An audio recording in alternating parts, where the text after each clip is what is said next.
जय हिंद मेरे शेरों।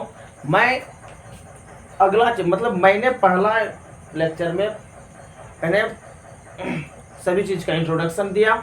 अब दूसरा लेक्चर में 1 नंबर 2 नंबर सवाल को हल किया। अब मैं 4 नंबर सवाल को लेकर आया। यह जो सवाल है बहुत ही सुंदर सवाल है कि 10वां के NCERT का सबसे बहुत ही सुंदर सवालों में से एक सवाल है। यह सवाल सब मतलब हम लोग जो बनाते हैं ना तो फंस जाते हैं और ऐसी ऐसी गहराइयों में फंसते हैं कि वहाँ से निकल ही नहीं पाते हैं। और इस तरह सोचने लगते हैं कि मतलब थोड़ा सा एक दूसरी क्वालिटी में जाने लगते हैं। सोचते हैं यह करते हैं, यह सोचते हैं, यह करते हैं, होता कोई प्रोसेस है। पहले तो हम लोग सवाल को ही नहीं समझ पाते कि सवाल कह क्या रहा है। इसीलिए किसी भी चीज़ को बनाने से पहले हम लोग डायरेक्ट आंसर याद करें नहीं, डायरेक्ट आंसर याद मत कीजिए। उसके सवाल को देखिए कि सवाल कह क्या रहा है। अगर सवाल को देखेगा ना तो आंसर बनाने में कोई दिक्कत नहीं होगी। सवाल को पहले देखिए, सवाल को देखते रहिए, सवाल को पढ़िए, सवाल को समझिए, आंसर अपने आप बन जाएगा। उसको थोड़ा सा पढ़िएगा ना, आंसर अपने आप बनने लगेगा। बशर्ते सवाल पढ़िएगा तब।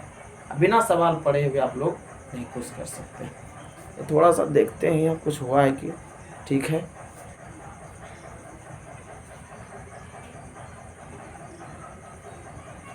तो देखिए हम लोग सवाल को देखते हैं। तो क्या कह रहा है, किसी कार के प्रत्येक पहिया का व्यास 80 cm है। तो कार का पहिया है, तो आप लोग देखे होंगे कार का पहिया कैसा होता है, चरपुट्ठा होता है, कैसा होता है, गोल होता है। आप लोग जानवे करते, आप लोग खुद होशियार हैं क्योंकि आप लोगों के पास क्या है, साइकिल है।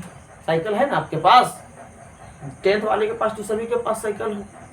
तो उसका पहिया कैसा होता है, चरपुट्ठा होता है कि कैसा होता है, गोल होता है। कैसा होता है, गोल होता है। इस तरह उसी प्रकार किसका पहिया है, कार का पहिया कह रहा है। तो कार का भी पहिया कैसा होता है, गोल होता है। कह रहा है कि किसी कार के प्रत्येक पहिए का व्यास 80 cm है। तो अब हम लोग जानेंगे व्यास किसे कहा जाता है। तो व्यास होता क्या है, केंद्र से परिधि को मिलाने वाले रेखा को व्यास कहा जाता है। केंद्र से नहीं, केंद्र से होकर जो रेखा जाती है, केंद्र से होकर परिधि को जो रेखा काटती है उसे हम लोग व्यास कहते हैं। जैसे ये व्यास है, यहां से यहां तक जो गया यह क्या हो गया, व्यास। कहां से गुजरा है, केंद्र से। इसको आधा भाग नीचे, आधा वहां क्या हो गया, ऊपर। इसे हम लोग व्यास कहते हैं। अब व्यास त्रिज्या का 2 गुना होता है क्योंकि इधर भी त्रिज्या हो गया और यहाँ भी क्या हो गया, त्रिज्या। तो व्यास याद रखिएगा, त्रिज्या का क्या होता है, 2 गुना। और त्रिज्या व्यास का आधा होता है। त्रिज्या व्यास का क्या हो गया, आधा। तो उसी प्रकार हम लोग करेंगे। अगर व्यास पहले जो चीज दिया उसको एक लाइन यहाँ देखिए दिया गया है, व्यास कितना दिया गया है, 80 cm। उसको पहले लिख देते हैं, हल करते हैं, सॉल्यूशन हल करते हैं सवाल। तो इसका व्यास दिया गया है, एकदम याद रखिएगा। इतना लिखना जरूरी नहीं है, डायरेक्ट हम लोग त्रिज्या भी लिख सकते हैं। कोई जरूरी है व्यास लिखे, लेकिन पहली बार हम लोग लिख लेते हैं। व्यास कितना हो गया, 80। तो त्रिज्या उसका व्यास का आधा होता है। याद रखिएगा, त्रिज्या क्या होता है, आधा होता है। और 2 से भाग दीजिए क्योंकि 2 देखिए, एक त्रिज्या कितना होगा, त्रिज्या हो गया 2। तो एक व्यास 2 त्रिज्या के बराबर होता है। तो कट गया 40 दूनी 80, मतलब इसका त्रिज्या कितना हो गया, 80 40 सेंटीमीटर हो गया। त्रिज्या इसका कितना हो गया, इसको मिटा देते हैं। इसका त्रिज्या निकल गया, मेरा त्रिज्या कितना निकला, 40 सेंटीमीटर। कोई दिक्कत। अब करा, यदि यह कार 66 किलोमीटर प्रति घंटा की चाल से चल रही है। चाल कितना है, 66 किलोमीटर प्रति घंटा, और इसका त्रिज्या कितना है, 40 सेंटीमीटर। और कार कितना स्पीड से चल रहा है, 66 किलोमीटर प्रति घंटा। यानी कि 1 घंटा में 66 किलोमीटर। 1 घंटा में कितना चल रहा है, 66 प्रति, मतलब हुआ 1, मतलब हुआ 1 घंटा में कितना दूरी चला, 66 किलोमीटर। इधर से भी हम लोग सोच सकते हैं 1 घंटा में कितना दूरी चला, 66 किलोमीटर चल रही है। तो 10 मिनट में प्रत्येक पहिया कितना चक्कर लगाएगा। तो हमें पूछ रहा है कि यह जो पहिया है 66 किलोमीटर प्रति घंटा की चाल से चल रही है, मतलब 1 घंटा में 66 किलोमीटर की दूरी तय करती है। तो 10 मिनट में कितना बार घूमेगा। आप ही बताइए कि बिना घूमे हुए कहीं हम लोग जा सकते हैं क्या। जैसे आप लोग साइकिल से जाते हैं, तो अगर साइकिल का चक्का नहीं घूमे तो बताइए आप लोग कैसे पढ़ने जाइएगा, स्कूल कैसे जाइएगा, या तो मार्केट कैसे जाइएगा।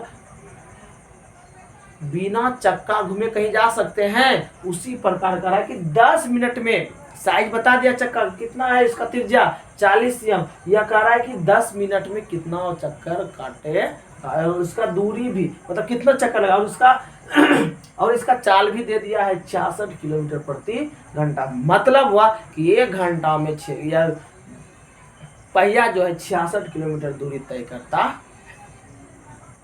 तो हम लोग यह देखेंगे सर, थोड़ा सा ध्यान दीजिएगा, हम लोग यह देखेंगे कि जो दिया गया है आखिर क्या दिया गया है, हम लोग क्या कर सकते हैं, इसकी दूरी को हम लोग कैसे निकाल सकते हैं, हम लोग कैसे क्या कर सकते हैं। तो हम लोग एक बात बताते हैं, जैसे मान लीजिए चक्का हो, आप लोगों को साइकिल का बॉल पिन है, साइकिल का क्या है बॉल पिन, मान लीजिए साइकिल का बॉल पिन इस जगह से चालू करते हैं, तो यहाँ से आप एक राउंड घुमाइए, एक राउंड घुमाते घुमाते बताइए अगर एक चक्कर यह नीचे है और आगे बढ़ाइए साइकिल को, ऐसे घूमते घूमते घूमते घूमते क्या यही रहेगा चक्का कि आगे बढ़ेगा, यहाँ आ जाएगा। मतलब एक चक्कर में यहाँ से हम दूरी तय किया, तो कितना कैसे पता चलेगा कि कितना दूरी तय किया, कैसे पता चलेगा? हाँ पता चलेगा, आप लोग देखे होंगे अगर चक्का बड़ा होगा तो एक चक्कर में ज्यादा दूरी तय करती है, अगर चक्का छोटा होता है तो एक चक्कर में छोटा दूरी तय करती है। मतलब ये क्या हुआ कि यह जो दूरी हुआ किससे पता चलता है, इसकी कुल लंबाई, गोलाई के कुल लंबाई से इसकी दूरी के बारे में पता चलता है, समझे? इसके गोलाई के लंबाई से हमें दूरी का पता चलता है। इसका गोलाई की लंबाई को हम लोग क्या कहते हैं, परिधि। मतलब एक बार जो यह चक्का घूमेगा तो एक परिधि के बराबर वह दूरी तय करेगी। यह चक्का एक बार अगर घूम जाएगा ना, एक परिधि के बराबर दूरी तय करेगी, एक परिधि के बराबर। तो हम लोग देखते हैं, इसको समझे, जब तक इस चीज को नहीं समझिएगा तो हम लोग सवाल नहीं बना सकते और सवाल को समझ भी नहीं पाइएगा। इसलिए वीडियो को काट काट के देखिएगा आप लोग थोड़ा सा। एक चक्का जितना दूरी तय करेगी किससे पता चलेगा, एक बार जैसे घूमेगी तो यह परिधि के बराबर, एक चक्कर में एक परिधि के बराबर घूमता है। यहाँ से यहाँ अगर चक्का चालू करें तो यहाँ आएगा तो एक परिधि के बराबर उतना। जैसे यहाँ से मान लीजिए ये कोई तार है, यहाँ गोल कर दे, इसको सीधा करेंगे, जितना दूरी होगा तो वही ना गोलाई हुआ, वही ना गोलाई हुआ। उसी प्रकार इसको लेते हैं, एक चक्कर एक परिधि के बराबर। तो वही देखेंगे कि एक परिधि को तय करने में कितना समय लगता है, नहीं सॉरी, एक परिधि की लंबाई कितना है। तो चक्के की परिधि निकालिए, चक्के की परिधि पर, तब देखेंगे कि यह चक्का ये 66 किलोमीटर प्रति घंटा, मतलब तो 10 मिनट में कितना दूरी तय करते हैं, वहां से निकालेंगे। पहले यह निकालेंगे कि यह चक्का एक चक्कर में कितना दूरी तय करती है। तो नहीं तो पहले वही निकालें कि 10 मिनट में यह चक्का कितना दूरी जाएगा, तो 10 मिनट में कितना दूरी जाएगा उसी का अनुसार चक्कर निकाल लेंगे। तो एक पहिए की परिधि, पहिए की परिधि, तो परिधि बराबर सूत्र क्या होता है, वृत्त की परिधि बराबर 2 पाई आर, 2 पाई का मान 22/7, आर का मान कितना हो गया 40, तो गुना कीजिए, 4 दूनी 8, 0 8 दूनी 16, 8 दूनी 16 1 17, 1760 इतना सेंटीमीटर।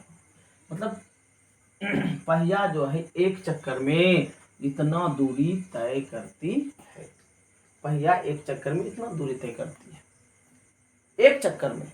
पहिए की परिधि, पहिया परिधि मतलब एक बार घूमेगा तो एक चक्कर होगा, तो पहिया का कुल परिधि निकल गया, यही हो गया एक चक्कर। पहिए की परिधि इतना हो गया, तो यही क्या हो गया एक चक्कर के बराबर, अर्थात एक चक्कर की दूरी कितना हो गया 1760/7। अब देखते हैं कि कितना समय मिल गया, इसकी चाल कितना 66 किलोमीटर प्रति घंटा, कितना समय में कह रहा है 10 मिनट में कह रहा है, कितना समय में 10 मिनट में कितना यह पहिया कितना चक्कर लगाएगा। तो हम लोग चूंकि इसलिए नियम पर भी निकाल सकते हैं, या तो दूरी और समय के अनुसार निकाल सकते हैं, क्योंकि चाल दे दिया गया है, चाल कितना है उसके अनुसार भी निकाल सकते हैं। तो या तो ऐसे निकालिए, चाल कितना दिया गया 66 किलोमीटर प्रति घंटा, समय देखिए कितना दिया 10 मिनट, या घंटा या मिनट शोभा ने दिया, या तो इसको मिनट बना दिया, तो इसको घंटा बना दिया। तो इसको घंटा बनाइएगा तो क्या करेंगे, 60 से भाग 1/, तो एक क्या 10/60, तो 1/6 घंटा हो गया। तो दूरी निकाल लीजिए। देखिए एक 10 मिनट में कितना दूरी तय करेगा, तो दूरी बराबर हो गया 4 गुने समय। 4 कितना हो गया 66, समय कितना हो गया 1/6, 66, यानी कि 11 किलोमीटर दूरी तय की। यहाँ दूरी किस में, सेंटीमीटर में, यहाँ दूरी किस में, किलोमीटर में। तो ये हमको क्या करना पड़ेगा, किलोमीटर को सेंटीमीटर बनाना पड़ेगा, क्योंकि जब तक एक तरह का यहाँ मात्रक, जब तक एक तरह का, यहाँ भी हम लोग फंसते हैं, यहाँ किलोमीटर है, यहाँ सेंटीमीटर है। बताइए किलोमीटर अधिक होता है, सेंटीमीटर बहुत कम होता है, क्योंकि 1000 मीटर बराबर 1 किलोमीटर होता है, और 100 सेंटीमीटर बराबर 1 मीटर होता है। देखिए कितना का फासला हो गया। तो हम लोग, अब विद्यार्थी क्या करता है, इसको डायरेक्ट इससे क्रिया कर देता, नहीं है, उसे नहीं करना, क्योंकि इसका मात्रक अलग अलग है। मात्रक समान करके आप ही पूछ कर सकते हैं। तो इसको मीटर, क्योंकि यह सेंटीमीटर, इसको भी सेंटीमीटर बनाए, कैसे करेंगे, तो 11, इसको पहले मीटर में बनाए, तो 1000 मीटर, 1000 मीटर हुआ। अब फिर 1000 मीटर को क्या करेंगे, इस मीटर को सेंटीमीटर बनाए, तो 100 सेंटीमीटर से बदला कि नहीं बदला, 2 3 2 5 0, तो 1 पर 11 पर कितना 0, 1 2 3 4 5, इतना सेंटीमीटर हो गया। तो दूरी कितना हो गया, 11 कायदा 10,000 10,000 लाख 10 लाख, मतलब 11 लाख सेंटीमीटर। तो आप देखिए पहिया जो है एक चक्कर में इतना दूरी तय करता है। तो हमें चक्करों की संख्या पता करना है, तो चक्कर की संख्या याद रखिए कि किसी भी चीज का संख्या निकालना हो तो बड़े में छोटे से भाग दे दीजिए आराम से। किसी भी चीज का मतलब संख्या पता करना हो तो बड़े में छोटे से क्या कीजिए, भाग दे दीजिए। तो हम लोग क्या करेंगे, बड़े में छोटे से भाग दीजिए। हमेशा याद रखिए किसी भी संख्या, आगे भी सवाल बहुत आएगा, हम आपको बताएंगे, किसी भी संख्या, किसी भी चीज का संख्या निकालना हो तो हमेशा याद रखिए बड़े में छोटे से भाग। जैसे ही बड़े में छोटे से भाग देंगे सवाल एकदम बन जाएगा। तो दीजिए भाग, बड़े में छोटे से भाग देते हैं। अब बटा कितना है 1760/7। यस, मेन बटे के नीचे 2 संख्या, सबसे नीचे वाला कहाँ चल जाएगा, ऊपर एकदम। यस, इसमें भी विद्यार्थी फंसता है, मेन बटा के नीचे 2 संख्या, या मेन बटा इसकी के नीचे 2 है, सबसे नीचे वाला ऊपर चल जाएगा बाबू। तो यहाँ क्या 11 5 0 गुना 7 बटे कितना 17, 0 0 कटा, 11 से कटाइए 1 4 0 11 से, 11 1 का 11, 6 11 6 का 66। अब 16 से घटाइए, 4 से घटाइए, 4 से सबसे बढ़िया होगा, 25 चौके 100, 4 से फिर घटाइए, 6 चौका 24, 1 10, 6 दूनी 6 चौक 4 दूनी 8, 2 20, 5 5 दूनी 5 चौके 20 हो गया। तो कितना हो गया, गुना करें 7 5 35, 5 7 दूनी 14 और 3 17, 6 7 42, 1 43, मतलब 4375 चक्कर लगाएगा। देखिए कैसे सवाल बना, सवाल कैसा था, लेकिन कैसे कैसे मोड़ कर सवाल बना। बोले ना बहुत इंपॉर्टेंट सवाल है, बहुत इंपॉर्टेंट, इतना इंपॉर्टेंट हम समझ भी नहीं, मतलब हम सोच ही नहीं सकते ऐसा सब सवाल होता है। और इसी सवाल में फंसता है विद्यार्थी, और इसी सवाल को कितना भी पढ़ाते हैं पढ़ते हैं हम लोग, तो लगता है कि नहीं मजा नहीं आया, मतलब समझ में नहीं, इसलिए ऐसा सब सवाल क्या करते, छोड़ देते, चलिए छोड़े दूसरा बना दें। लेकिन यही हमारी कमजोरी बन जाती है धीरे धीरे। यह क्या होता है, आप लोग जैसे आप लोग अगर खाना नहीं खाइएगा धीरे धीरे क्या हो जाए, कमजोरी, कमजोरी होगा तो धीरे धीरे वही वो कैंसर का रूप धारण कर लेती है, वही रोग का रूप धारण कर लेती है, वही एक रोग बन जाता है। इसलिए कोई भी सवाल हो चैलेंज करना सीखिए, बनाना सीखिए, और जब तक नहीं बनिएगा ना तब तक कोई भी चीज आसान नहीं होगी। तो फिर एक बार देखते हैं, तो इसका व्यास व्यास दिया 80 cm, तो इसका त्रिज्या निकाल रहे। तो हम लोग मेन बात है कि कह रहा है कि यदि यह कार 66 किलोमीटर प्रति घंटा की चाल से चलती है, 10 मिनट में प्रत्येक पहिया कितना चक्कर लगेगा, मतलब 10 मिनट में कितना बार घूमेगा पहिया। चक्कर मतलब एक बार घुमा, चक्कर मतलब एक बार घुमा। तो वही देखे कि ये जो पहिया है, चलिए ठीक है पहिया है, तो एक बार जब घूमेगा तो कितना दूरी तय करेगा। तो हम देख रहे हैं कि एक बार अगर ये चक्का घूमा तो परिधि के बराबर दूरी तय किया, तो परिधि के बराबर, इसीलिए पहिए की परिधि निकाल दिए 2πr। तो यही एक बार जो घुमा तो एक परिधि मतलब क्या किया, चक्कर, क्योंकि एक बार घुमा तो वही चक्कर हो गया, इसका मतलब परिधि जो है उसके एक चक्कर के बराबर है, इसलिए एक चक्कर की दूरी क्या हो गया। तो हम लोग सूत्र जानते 2 पाई का मान 22/7, आर का मान इतना, तो गुना करके 1760/7 सेंटीमीटर है। अब इसकी चाल दिया गया है, देखिए 66 किलोमीटर प्रति घंटा, और समय कितना मिनट में कर रहा है, 10 मिनट में। तो इसको यह घंटा है तो इसको मिनट में है, तो इसलिए हम लोग याद रखिएगा, घंटा में तो घंटा बनाइएगा, तो यह इसको यह घंटा है तो इसको मिनट बनाइए, जैसे करना है, लेकिन एक रूप में लाइए। जब तक एक रूप में नहीं लाइएगा तो सवाल नहीं बनेगा। तो यहाँ लाए 4 गुना समय, यहाँ देखिए किलोमीटर था, इसीलिए किसको क्या किस रूप में लाए, किलोमीटर में। अब देखते हैं सेंटीमीटर या किलोमीटर, कैसे सवाल बने, गड़बड़ हो गया। तो हम लोग क्या करें, फिर इसको किलोमीटर को मीटर में बदलें, क्योंकि हमें सेंटीमीटर ही बदलना है। तो पहले किलोमीटर से मीटर आएगा, उसके बाद मीटर से सेंटीमीटर, उसी प्रकार मीटर को फिर सेंटीमीटर में बदले, तो कितना आ गया, इतना आ गया। अब हम लोग जानते हैं कि हमने कहा कि कितना चक्कर लगाएगा, तो 10 मिनट में 10 मिनट का दूरी तो हम निकाल लिए हैं, तो इसका मतलब जो भी चक्कर आएगा 10 मिनट का आएगा, तो चक्करों की संख्या, तो देखिए 10 मिनट में इतना दूरी तय किया, और 1 मिनट में इतना, एक चक्कर लगाने में इतना दूरी तय करता है, तो 10 मिनट में इतना दूरी तय किया। तो अब कितना चक्कर की संख्या होगा, तो हम लोग जानते हैं कि एकदम याद रखिएगा, अगर किसी भी चीज का संख्या निकालना हो तो हमेशा बड़े में छोटे से भाग दीजिए, बड़े में छोटे से भाग दीजिए। तो बड़े दूरी में से छोटे दूरी को क्या किए, भाग दे देते, यहाँ क्या निकल गया, चक्कर की संख्या, यहाँ भाग देने पर कटाने पर कितना आ गया, 4375। ये क्या हो गया, चक्करों की संख्या।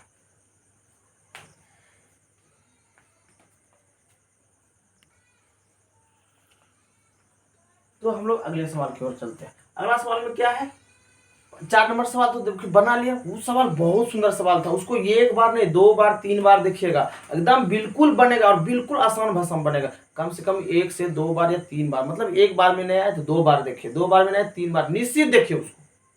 जितना बार देखिएगा उतना मजा आएगा, सवाल को जितना बार देखिएगा उतना मजा आएगा। आप करके तो देखिए। अब देखिए 5 नंबर में सवाल में कहिए, यदि एक वृत्त का परिमाप आपको बता दिए हैं, 3 नाम होता है, परिमाप, परिमिति और परिधि, एक ही होता है। गोलाई वाला भाग रहता है तो परिधि बोलते हैं, और इस उधर जो चरकुट्ठा या लंबाई में बराबर या छोटा, मतलब कुछ भी रहता है उसको परिमाप बोलते हैं। लेकिन यह फिर वही कहते हैं वृत्त का परिमाप, परिमाप मतलब हो गया परिधि, परिमाप का अर्थ क्या हो गया, परिधि, मतलब वृत्त का परिधि दिया गया, वृत्त का परिधि और क्षेत्रफल संख्यात्मक रूप से बराबर है। संख्यात्मक तो संख्या रूप से, मतलब यह कहना चाह रहा है कि वृत्त का जो परिमाप यानी कि परिधि है, वृत्त का जो परिधि है उसके क्षेत्रफल के क्या है, बराबर है, तो उसकी त्रिज्या ज्ञात करें। देखिए कितना सुंदर सवाल है। अगर यह सब सवाल को आप लोग सिर्फ पढ़ के लिख दीजिएगा ना, सवाल बन जाएगा। यह सब सवाल एकदम जितना भी भाषा वाला सवाल हो, इस सब सवाल को हमेशा क्या कीजिए, पढ़िए, पढ़ते हुए लिखते जाइए, सवाल बनते जाएगा, अपने बनेगा, आपको कुछ करने की जरूरत नहीं है, कुछ करने की जरूरत नहीं। तो हम लोग क्या करें कि यदि एक वृत्त का परिमाप और क्षेत्रफल संख्यात्मक रूप से बराबर, उसका मतलब एक वृत्त है, उसका परिमाप और क्षेत्रफल दोनों क्या है, संख्यात्मक रूप से बराबर है। तो इसका मतलब क्या है, वृत्त का परिमाप, तो परिधि बोलते हैं, वृत्त की परिधि या परिमाप ही बोल रहे हैं। परिमाप जो है वृत्त का क्षेत्रफल के या क्या है, बराबर, वृत्त के क्षेत्रफल का या क्या है, बराबर, मतलब वृत्त का परिमाप जो है वृत्त के क्षेत्रफल के बराबर, तो बराबर कर दी। देखिए यही कह रहा है, वृत्त का परिमाप और क्षेत्रफल संख्यात्मक रूप से बराबर, मतलब उसका जो परिमाप था क्षेत्रफल के वो क्या है, बराबर। तो वृत्त का परिमाप का सूत्र क्या होता है, परिधि का सूत्र क्या होता है, बताइए, 2 पाई r, तो क्षेत्रफल का क्या होता है, पाई r स्क्वायर। आप कितना विद्यार्थी क्या करता है, इस साइड गुना तो इस साइड भाग, उतना करने की क्या आवश्यकता है। जब जानवे करती इस साइड गुना तो यह साइड भाग, तो भाग होगा, मतलब भाग होगा तो कटवे करेगा। इसीलिए अगर तो आप लोग याद रखिए कि बराबर के इस साइड में और बराबर के इस साइड में, अगर दोनों बराबर के इस साइड में और बराबर के इस साइड में, दोनों ऊपर वाला ऊपर वाले से कटेगा और नीचे वाला नीचे वाले से कटेगा, एकदम याद रखिए। पाई पाई कैंसिल, यहाँ 1 r, यहाँ पावर r पे पावर 2 में, यानी कि 2 r, 1 r यह भी कटा, तो r का मान कितना निकला, 2। फाइनल आंसर कितना हो गया, r बराबर 2। कितना सुंदर सवाल था, मजा आ जाएगा इस सब सवाल में, बशर्ते जो सवाल कह रहा है उसके अनुसार चलिए, तब देखिए मजा ही मजा है। तो अगले सवाल की ओर चलते हैं।